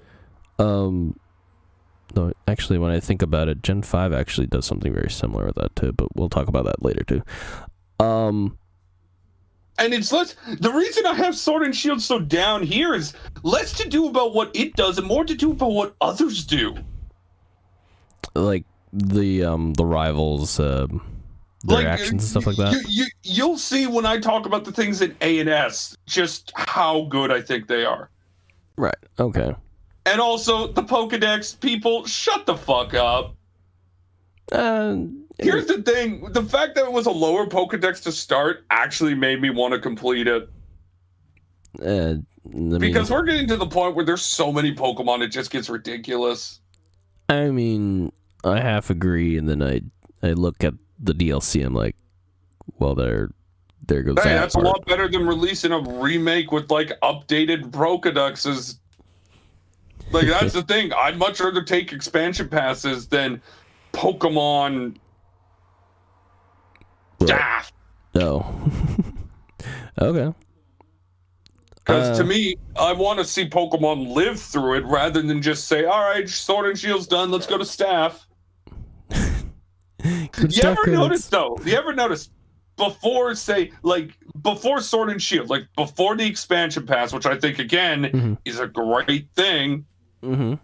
You ever notice how quickly they abandoned X and Y? Oh no! Like immediately. Like they just left it. Like we were all talking about, okay, when's Z coming out, right? Well, they went to Sun and Moon, just like went right away. Yeah, like they just abandoned that game. No, yeah. I think there was like, I don't know if they already were making. No, yeah, they already had hints to Sun and Moon, I'm pretty sure, in like X and Y, so they already knew that this game was not going to be very good. I will say the X and Y anime was amazing and generally saved the Pokemon anime. Oh yeah, that was one of the better ones. The fight scenes, the animation is such a step up compared to the originals. It's not even funny. Oh yeah. Alrighty. There was nothing else, I don't think. Shall we move to A tier? Yes. Alrighty. So in mine, I have Emerald, Pokemon Black, White, Sun, Moon, Ultra Sun, Ultra Moon, and Sword and Shield. You had Ultra Sun, Ultra Moon, Heart Gold, Heart Silver, or Soul Silver, sorry, and Platinum. Yeah, you compared Ultra Sun and Ultra Moon to the same as Sun and Moon, which I think is idiotic, but let's hear it. No, I mean, there are honestly a bit, like, better differences and stuff, for sure. They did definitely prove it, but at the same time, like, it wasn't that big of an impact for me, honestly. It was cool that they added all this cool stuff, because, honestly, it was supposed to be, like, not a sequel, per se, but a remake. Ultra Sun and Moon made it fun. Right. But also, that battle against that Pokemon. The very last one? The one after, like, when the story changes to, like, Lily's mom not being a total psychopath. Oh. Right. And the Pokemon takes over the other legendary. Instead, yeah. Yeah, and then that battle is one of the best things ever, in my opinion. Ultra Sun and Moon did definitely do things much better, but I can't really say for sure that Sun and Moon was just that bad in comparison, because they still put the building blocks down in it, and you still had sure, it's not as iconic as the Necrozma last fight in Ultra Sun and Moon, where you basically, fight is so good. It is basically impossible to kill him without using some sort of revival or full restores or anything. But you still had to fight Lusamine. It was still crazy at the very end, but that fight was disappointing because the way they made it like it was going to be Lusamine, and like she's combined with this Pokemon, and then she's just throwing Pokeballs. Yeah. Also, I mean, one thing I will say, the Necrozma themes are some of the best Pokemon themes ever. Oh no, yeah, that first one. Like, what I love about that first one is after the beast Sligo jumps out and it's combined, and then the screen goes black, right? Yeah. And then you just hear dun, dun, dun, dun, dun, dun, dun, dun, dun, dun, dun, dun, and it's just like, yes. No, the music is definitely incredible for sure. The Ultra Necrozma battle, and then the Necrozma. Ultra Necrozma is one of the best things to ever happen to Pokemon. But I don't know. I still can't put it higher than Sun and Moon, and I can't put Sun and Moon higher than Ultra Sun and Ultra Moon, because they're still technically the better ones in this version. I know why you can. No. Rainbow Rocket. No, that was. I like the idea. Easy fun, but I can't. I still can't put it higher. Honestly, it was great added content. I will tell you that, but like, I still can't add it higher than that. I will say, in my opinion, the best sidekick character ever is Lily. Oh yeah, no, yeah, and the fact that like it changed, was interesting too. Because like if you played to me, this is okay. Here, Marcel. To me, this is how it's kind of plays out with Sun and Moon and Ultra Sun and Moon, is that this is just two pieces of two sides of a coin, where one can happen and the other can happen still as well. So one side, Lily does her stuff and then leaves, and then the other side, it's I forget his name, Edgelord Prince. Gladion leaves instead. Like, to me, either or, story-wise, could have happened, because they haven't solidified or anything, like how games are, if they're like linearly, chronologically, whatever, in linear fashion or anything, right? Mm-hmm. So to me, in this case, a lot of like the remakes, like Alpha Sapphire, Omega Ruby, there's just like another face of the coin, in a sense. So I still can't put it higher. I still can't put it lower. I think honestly they're both great games. And they just brought ideas that, of course, did better in the next game. But like, you have to remember what Sun and Moon brought initially as well. So yeah, but I also have to say that Sun and Moon was just boring to me. I don't know. I think it was cool that they also added I will the say, whole... Sun and Moon's final, like, champion, Professor Kuki, that was a highlight. The fact that you had to fight the professor. And then afterwards they're like, oh, you thought it was me? No. Yeah, and then they play a little troll, and in the end it's, You're the champion, and the challenger is Hell. I really do like how they did handle the champions thing, though. Oh, yeah, afterwards... Oh, no, it was still the same, wasn't it? Well, I mean, different challengers. Sun and Moon did the whole champion defense whatever thing, and then they just added more challengers to Ultra Sun and Moon, right? Yeah. Yeah, that was yeah. Okay. You had Heart Gold Soul Silver at a I had it a bit higher, so, and I had Emerald and Black and White. Who you want to go first? You want me to go first, or what? I think Heart Gold and Soul Silver, until the next Gen 4 remakes come out, will be the best remakes ever. Okay, yeah. I agree. Holy crap. I mean, you have it at A, so I'm just wondering why you didn't put it a little higher. Because I don't consider them good enough to equal the other ones higher. Okay. I mean, you're allowed your opinion and everything, but... Hey, you're the one who thinks Gen 1 was good. I didn't say Gen 1 was good. I said Pikachu was good. Pikachu was the only thing. Anyway, no, I think the Gen 2 remakes are the pinnacle for remakes ever. Oh, for sure. Yeah. Like, they add so much. They use Gen 2 and add the physical special split in terms of moves. Yep. And they also added new features on top of it, like there was the whole Pokemon following you. It's what the Gen 4 remake should be. Basically, yeah. Because we know a Gen 4 remake is coming. It's 100% coming. There's no way they're going to ignore that money-making thing. The whole Pokemon walking with you, the new, I guess, Pokelathon thing? Yeah, those remakes do a lot of good. They added more aspects for apricots because of the Pokelathons or whatever. What else did they do in this one? So you could play the entire story and you could go back to Kanto as well, actually. Yeah. Couldn't you? Yeah, that was interesting as well. And then the re-challenges for the gym leaders, they start having Gen 4 Pokemon. Oh, yeah, that was awesome, too. The fact that you could, if you caught them on a certain day, you could get their, like, Pokegear, and then they would call you, so they're ready to, like, re-challenge you, and they have all the new, like, national for Pokedex example, stuff. Yeah. Like, let's just use the Elite Four, for example. Freaking Koga, he'll have, like, Hitmonlee, Hitmonchan, Hitmonchamp, Onix, Machamp. But in his second challenge, he'll have Hitmonlee, Hitmontop, Hitmonchan, Machamp, but then he'll have a Hariyama and Lucario. Did you say Koga? I mean, Bruno, sorry. And then, like, freaking Karen gets a whole bunch of new stuff, too. Oh, no, Will loses a Xatu. Yeah, finally got something else. Yeah. He had a Slowking in the original, didn't he?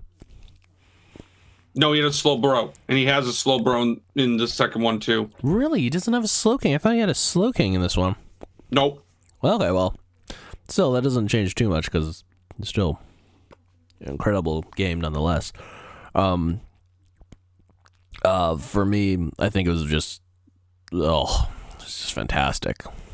Yeah. The music, the overall just redesign of everything, and the moments. Wasn't there also like moments on the top screen of the DS as well that would like pop up the background, like background art of the town or the city that you come in or something, and it would pop up at top? I don't know. I totally forget if that was a thing or not, but that was so I remember still like walking at Critique City, the redesign of that one. That was just amazing. So cool. Yeah. Alrighty. I put Emerald as A, and you put Emerald as S. Emerald is my childhood. Emerald, I played a lot of. I think Emerald is the game I've come back to the most. I think so too for me. But like it's absolute perfection before the gen, like this physical special split happened. Right. And I just love it. Wait, like May is my all-time favorite trainer. The gym leaders were some of the best ever. Wait, the physical special thing split didn't happen then either? The physical special split, I'm talking about the attacks. Right. Didn't happen until Gen 4. Oh. Huh. Okay, well. Yeah. I don't know. I forgot. Oh, yeah, that's true. Yeah. Alrighty. Though I think we can speed this up a bit because the next ones we're literally just going to orgasm about, and that's our S tiers. You had Pokemon Platinum as A, though. Yeah. And I had Pokemon Emerald as A. Like, I will agree. Emerald was a great game. I just... I mean, maybe the nostalgia factor is the one for you to make it an S, but I think it is a great game, but I don't think it's on the same level as the others. I think it's better than Platinum just because you move faster. That's the only one. The only reason Platinum isn't an S is because the movement. Oh my god, it's the worst. I don't know what you're talking about, honestly. Like, I can tolerate with the speed. I had no problems with it. Maybe you're just a very impatient person. You can't sit there and tell me that moving up in that snow place. Oh no, the snow one was annoying, but like that's because it was snow. The worst. But moving in general wasn't that bad. It's just literally that one point, and you couldn't. Agonizing. Oh no. Oh, you were just a pickle. No, I can just tolerate stuff compared to you. I can just tolerate that. Anything else, maybe not. But well, all right. Let's talk about the S's because I mean, I think we're in agreement that like Black and White 2 are probably the best Pokemon games ever made. I mean, you put Black and White as A, and I get that because it's not Black and White 2. I put Black and White as S. Oh, you put Black and White as S. I put Black and White as A. Yeah, you did it A, which I'm fine with. But I think we can agree that Black and White 2 are probably the best Pokemon games ever made. No, yeah, definitely. I mean, like, I get that. Like Black and White set the foundation pretty much, and the initial story was great. Black and White 2 just nailed it out of the park. Oh, they just blew it out of the water. I'm pretty sure I put so much time in Gen 1. They made Getis an actual threat instead of somebody stealing the thunder of N. I mean, for the love of God, he tries to kill you. Yeah, and then, I mean, Colress is kind of half there, half there. He's got his own character though. Person. Yeah, he's got his own character though still, and he's his own reasons for joining. And then he realizes at the end, you know, like Getis is a psychopath. Yes, Getis is not who he wants to. I think the Pokemon in Gen 5 were just some of the best. Oh no, yeah, that's another thing why S was up. Or I mean, Black and White was up there. Just wow, the designs, the freaking moves as well. Some of the encounters were pretty cool as well. I'm pretty sure this was one of the few ones where you could actually meet like full on interactable Pokemon at fully evolved on certain days only. Like I don't know if it was White 2 or Black 2. I think it was White 2. You can actually not have to get a Rufflet. You could straight up just catch a what were they called? The Braviaries? Stoutland. No, Braviary. Braviary? Oh yeah, no, I know what you're talking about. Yeah, the bird, in the desert area on a Friday, and it would have the dream ability, and like that was just amazing. I think it's the opposite for like Black 2. I think it was like I'm looking back at Black, like the Pokedex, and like I'm looking at like all these Pokemon I found some use for. All right, like I don't think there was a single bad Pokemon in Black 2. No, I don't think so. Like Crustle, Scraggy, Scrafty, all good. Sigilyph is an underrated psychic attacker. Yamask turns into Cofagrigus, which is just a beast of a tank. Yeah. Carcosa, like Archeops, one of the funnest risk Pokemon in history. Was that Frostbowman? Yeah, it was incredible. Yeah. Like, it's one of the funnest risk-taking Pokemons. But like, sure, some of them were mediocre, right? Durant, whatever that flame thingy is that would combat Durant. Yeah, those guys weren't the best. That was Heatmore, by the way. Oh my god, they had so many bug Pokemon, though. Yeah, no, but, like, the bug Pokemon were good. Scolipede. Shellman and a Celigor were nice. Freaking Levani and a Scavalier were just great. Galvantula. And then you got Scolipede, Galvantula. Then we got the bug electric one. Yeah, that's Galvantula. Yeah. Like Volcarona. Like they added some really interesting subtype ones because I'm pretty sure this is the first time. Too. Oh yeah, I think this is the first time. Legendaries were great. For a lot of these new typings like Bug and Electric, I think this is the first time, and Bug Fire was the first time. What about Bug Steel? No. Remember they had Fortress. Oh yeah, that's right. Was Fortress Bug Steel? Yes. I thought Fortress was Bug Rock. No. Bug Steel. Let me see. Pokemon. And Scizor, Bug Steel as well. Oh yeah, no, they're definitely Scizor. Yeah. Oh yeah, no, you were right, Bug Steel. Yeah, so like... But like, that's the thing about this generation, is that it found a way to make you... Like, the only Pokemon I generally wanted to throw into a fire was the monkey Pokemon. That's it. Yeah, that was... I mean, that was interesting, but like, I don't know. Starters were great. Say what you want about Emboar. There's nothing better than a wrestling pig. Oh, Emboar was great. Superior, just one of the best Pokemon ever, in my opinion, especially with its dream ability, Contrary. Yeah, and if you just stack like Coil, it's just literally Leaf a tank Storm. and hits hard. Yeah, Leaf Storm, instead of losing 2 special, you gain 2 special. Yeah. Zoroark, Kazorua, come on. Like, Ponyard, those are Bisharp. Pokemon that were nice. Bisharp was great. Hydreigon, Crocodile. Sandile, Krokorok, and Crocodile, come on. Dude, Hydreigon and what was that? The evolved form of Haxorus. Hydreigon and Haxorus. Yeah.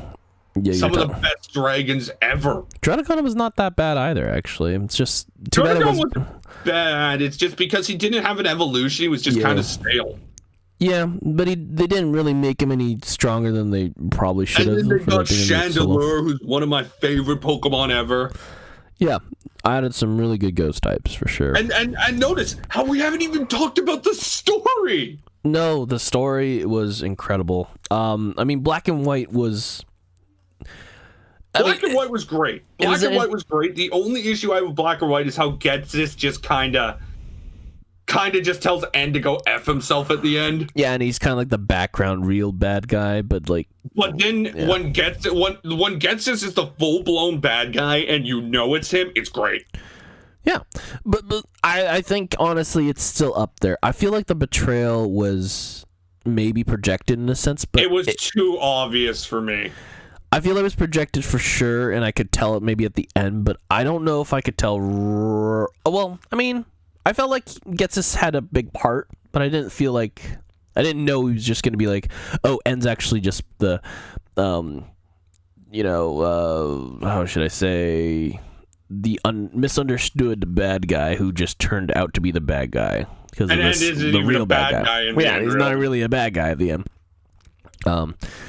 But yeah, no, I still think Black and White still holds its own as being an S rank for me because it led the way for this, and it still introduced Team Plasma and the ideals of it and everything.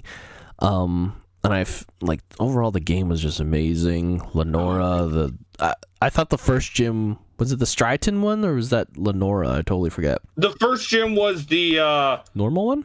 No, it was the Striton Three Brothers Waiters. Yeah.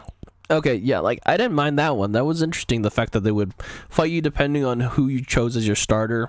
They would choose your that was cool. advantage. But then of course the like everything changed in Black and White too. So that was also awesome. Like they added new gym leaders. They replaced them. Like they replaced Lenora with Sharon or whatever. They replaced Lenora with their rocker, and they replaced the butlers with Sharon. Sharon, yeah. And then there was also replaced the ice guy with the water type gym leader from Humlau, whatever city, the new city that they added in. They moved the dragon type gym leader to 7, and then Marlin was the gym leader 8. Yeah, that was awesome. And the fact that where's Iris? You just think of that. And then dude, freaking I loved it. That Elite Four battle, that champion battle. No, incredible. Yeah. I'm gonna say it. Outside of Leon, I think Iris is the second best champion in the entire game. Really? I think Cynthia's up there, honestly. Cynthia's great, don't get me wrong. But there was just something about Iris's battle. I don't know. I feel like Iris is top 3, but not top 2. I really like it. I love when gym leaders they come in, right? Don't get me wrong. Cynthia, great character. Leon, fantastic character. I don't know about Leon, actually. Maybe I'll put him 3. I really like Leon because it plays off Hop a lot.